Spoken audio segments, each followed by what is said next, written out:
Wow, what an honor. I've always wondered what this would feel like. So 8 years ago, I got the worst career advice of my life. I had a friend tell me, Scott, don't worry about how much you like the work you're doing right now. It's all about just building your resume. And I'd just come back from living in Spain for a while, and I joined this Fortune 500 company. I thought, this is fantastic. I'm going to have this big impact on the world and all these ideas. And within about 2 months, I noticed at about 10 a.m. every morning, I had this strange urge to want to slam my head through the monitor of my computer. I don't know if anyone's ever felt that. And I noticed pretty soon after that all the competitors in our space had already automated my job role. And this is right about when I got this sage advice to build up my resume. Well, as I'm trying to figure out what two-story window I'm going to jump out of and change things up, I read some altogether different advice from Warren Buffett, and he said, taking jobs to build up your resume is the same as saving up sex for old age. And I heard that, and that was all I needed. Within 2 weeks, I was out of there, and I left with one intention, to find something that I could screw up. That's how tough it was. I just wanted to have some type of an impact. It didn't matter what it was. And I found out pretty quickly after that I wasn't alone. It turns out over 80% of the people around don't enjoy their work. I'm guessing this room is different, but that's the average that Deloitte has done with their studies. And so I wanted to find out, what is it that sets these people apart? The people who do the passionate, world-changing work, they wake up inspired every day. And then these people, the other 80% who lead these lives of quiet desperation. So I started to interview all these people doing this inspiring work, and I read books and did case studies, and 300 books altogether on purpose and career and all this. Totally just self-immersion, really for the selfless reason of I wanted to find the work that I couldn't not do, what that was for me.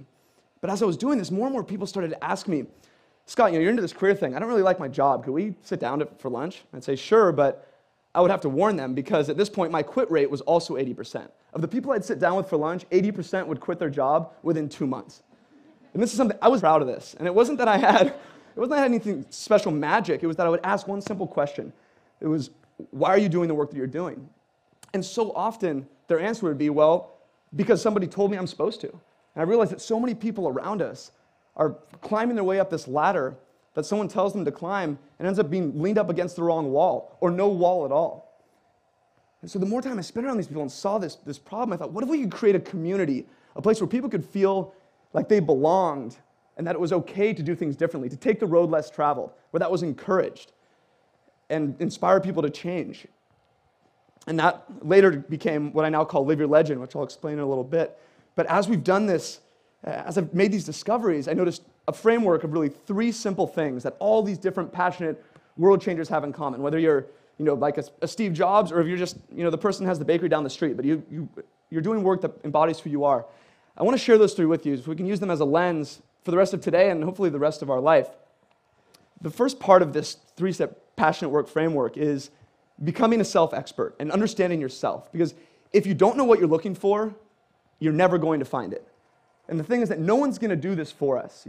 There's no major in university on passion and purpose and career. I don't know how that's not a required double major, but don't even get me started on that. I mean, you spend more time picking out a dorm room TV set than you do picking your major in your area of study. But the point is, it's on us to figure that out. And we need a framework. We need a way to navigate through this. And so the first step of our compass is finding what our unique strengths are. What are the things that we wake up loving to do no matter what, whether we're paid or we're not paid, the things that people thank us for. And StrengthsFinder 2.0 is a book and also an online tool highly recommended for sorting out what it is that you're naturally good at. And then next, what's our framework or our hierarchy for making decisions? Is it the people that, or do we care about the people, our family, health, or is it achievement, success, all this different stuff? We have to figure out what it is to make these decisions so we know what our soul is made of, so that we don't go selling it to some cause we don't give a shit about. And then the next step is our experiences. All of us have these experiences. We learn things every day, every minute about what we love, what we hate, what we're good at, what we're terrible at. And if we don't spend time paying attention to that and assimilating that learning and applying it to the rest of our life, it's all for nothing.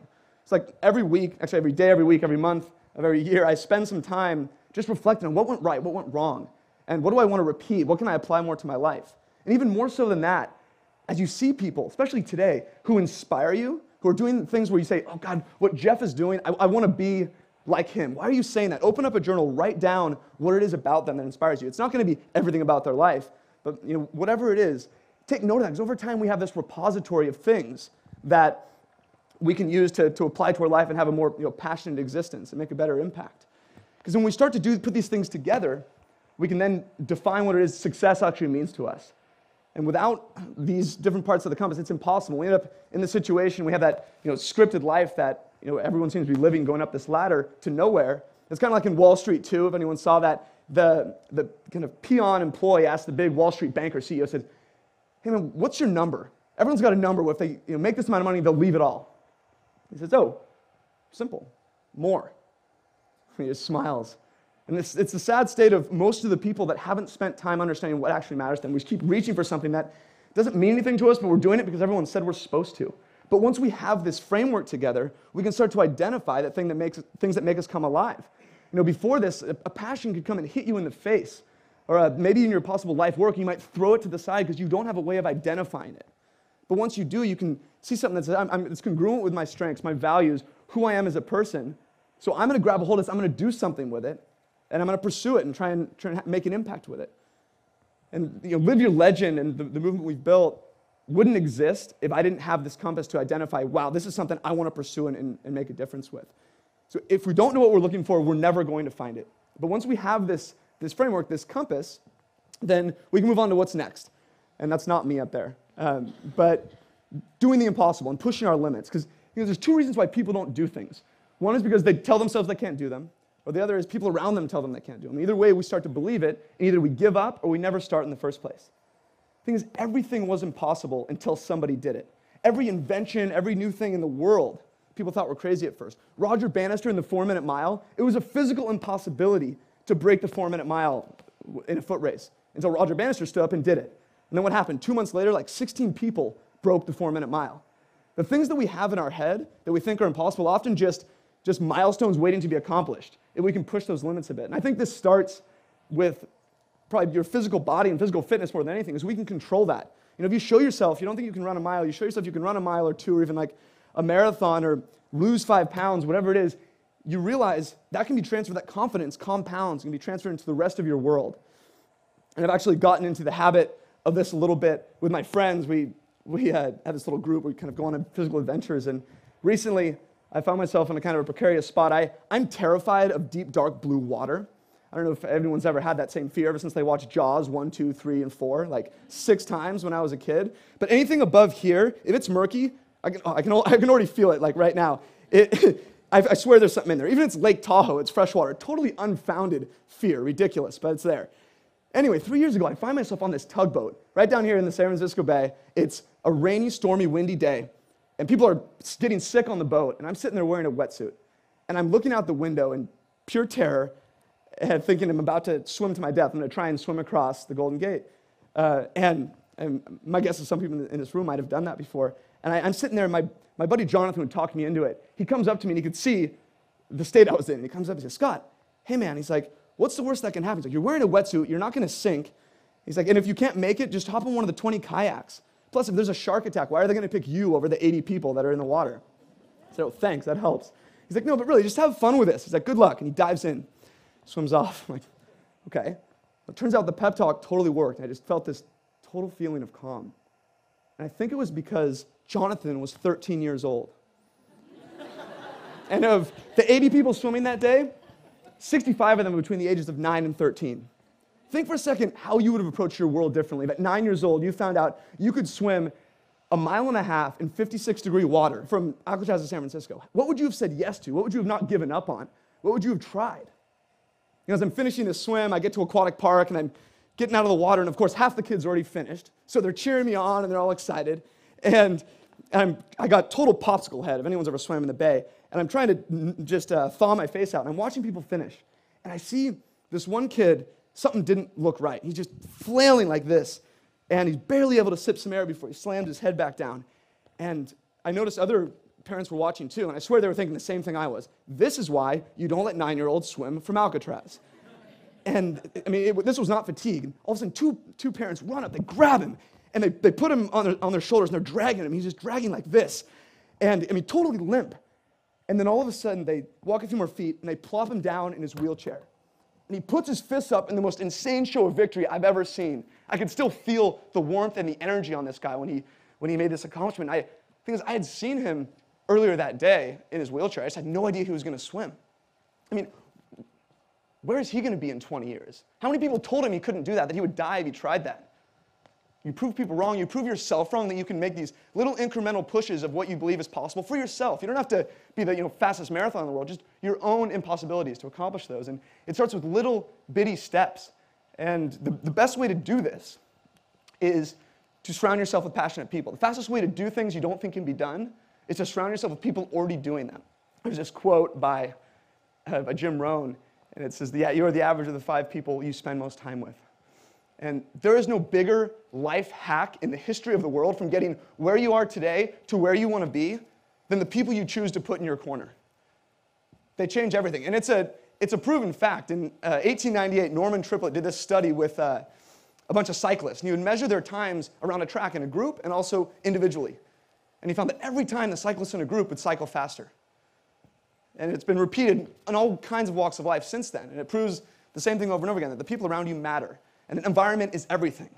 But it's on you to control it, because it can go both ways. With these 80% of people who don't like the work they do, that means most people around us, not in this room, but around everywhere else, are encouraging complacency and keeping us from pursuing the things that matter to us. So we have to manage those surroundings. I found myself in this situation, personal example, maybe a year ago, and a couple years ago. Has anyone ever had a hobby or a passion they pour their heart and soul into, unbelievable amount of time, and they so badly want to call it a business, but no one's paying attention and it doesn't make a dime?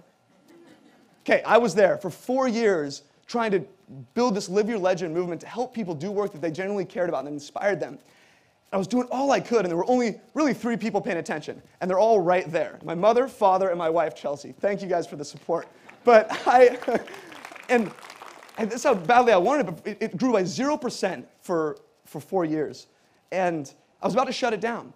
And right about then, I moved to San Francisco and started to meet some pretty interesting people that had these crazy lifestyles of adventure, of businesses and websites and blogs that surrounded their passions and helped people in a meaningful way. And one of my friends, now he has a family of 8, and he supports his whole family with a blog that he writes for twice a week. They just got back from a month in Europe, all of them together. This stuff blew my mind. It's like, how does this even exist? And I got unbelievably inspired by seeing this. And instead of shutting it down, I decided, let's take it seriously. I did everything I could to spend my time around, like every waking hour possible, trying to hound these guys with hanging out and having beers and workouts, whatever it was. And after 4 years of zero growth, within 6 months of hanging around these people, the community at Live Your Legend grew by 10 times. In another 12 months, it grew by 160 times. And today, over 30,000 people from 158 countries use our career and connection tools on a monthly basis. And those people have made up that community of passionate folks who inspire that possibility that I dreamed of for Live Your Legend so many years back. The people change everything. And this is why, you asked what was going on. Well, for 4 years, I knew nobody in this space. And I didn't even know it existed, that people could do this stuff and you could have movements like this. And then all of a sudden, I'm over here in San Francisco, and everyone around me is doing it. It became normal. So my thinking went from, how could I possibly do this, to how could I possibly not? And right then, when that happens, that switch goes on in your head, it ripples across your whole world. And without even trying, your standards go from here to here. You don't need to change your goals or anything. You just need to change your surroundings. That's it. And that's why I love being around this whole group of people, why I go to every TED event I can and watch them on my iPad on the way to work, whatever it is, because this is the group of people that inspires possibility. We have a whole day to spend together and plenty more. Sum things up in terms of what these 3 pillars. They all have one thing in common more than anything else. They are 100% in our control. No one can tell you you can't learn about yourself. No one can tell you you can't push your limits and learn your own impossible and push that. No one can tell you you can't surround yourself with inspiring people or get away from the people who bring you down.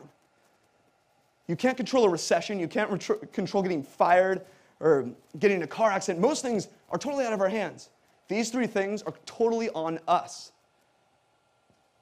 And they can change our whole world if we decide to do something about it. And the thing is, it's starting to happen on a widespread level. I just read in Forbes, the US government reported for the first time in a month where more people had quit their jobs than had been laid off. And I thought this was an anomaly, but then it's happened 3 months straight.